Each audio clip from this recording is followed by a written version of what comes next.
how does the shaitan whisper and then retreat? One meaning is he has a grip over the hearts of men. And when Allah is remembered, he retreats and he withdraws. And another meaning of the retreating whisperer is that shaitan doesn't approach human beings and deceive them and lead them astray by very obvious and apparent methods, but he does it through guile and deception, and at times he does it merely with arrows of doubt and suspicion, and planting seeds of doubt and allowing these seeds of doubt to grow and flourish themselves. So what he does is he comes, he casts an evil thought, and then he retreats. He comes, he whispers an evil thought, and then he retreats. That's why there is an onslaught of attacks of evil thoughts from the shayateen, and they could be at any time. In fact, in clear hadith, the Prophet ﷺ has mentioned there is a shaitan for wudu, who casts doubt into the minds of the believers when they do wudu. So he makes them believe that they haven't washed properly, they are not pure, they haven't completed their wudu.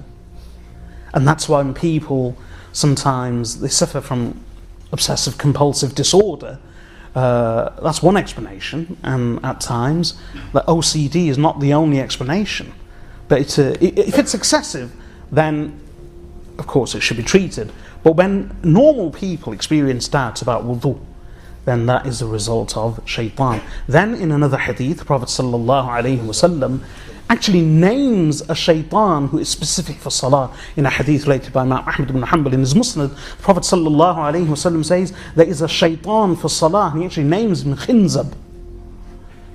And he comes to one of you and he casts doubt in your mind. In fact, when you begin your salah, in a number of hadith, the Prophet ﷺ says he will come to you and he will say, Udhkur kada, udhkur kada, remember this, remember that, and he will cast doubts and thoughts into your mind.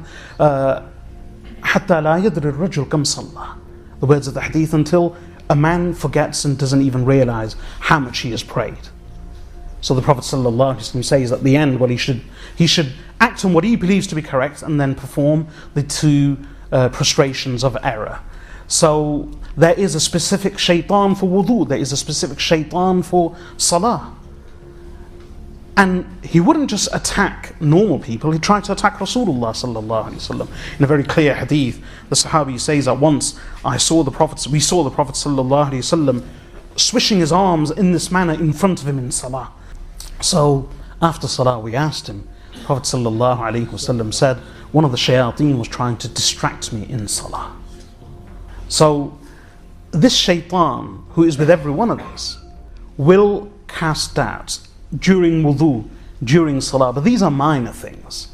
In a very clear hadith related by Imam Bukhari, Imam Muslim and many others, a person suffers an onslaught of evil thoughts even about Allah subhanahu wa ta'ala and the existence of Allah. This is already foretold. So Imam Bukhari and Imam Muslim and others all relate that the Prophet ﷺ said, shaitan will come to one of you.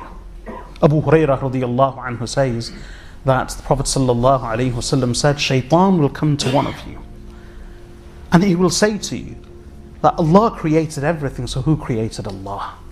And on one occasion, Abu Hurairah radiyallahu anhu, who is just one of the narrators of this hadith, he was, after the time of the Prophet ﷺ, he was once seated and a number of Bedouin came to him and they said to him, "Oh, Abu Hurairah, I would like to ask you that Allah has created everything, so who created Allah?"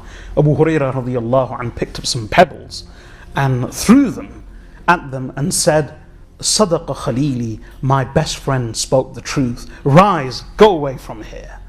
So he said, my best friend, i.e. referring to Rasulullah sallallahu alayhi wasallam, spoke the truth. So it's not just about salah, and it's not just about wudu. The whispers of shaitan affect the core tenets of belief. Shaitan will come to one of you and repeatedly ask that Allah created everything, so who created Allah?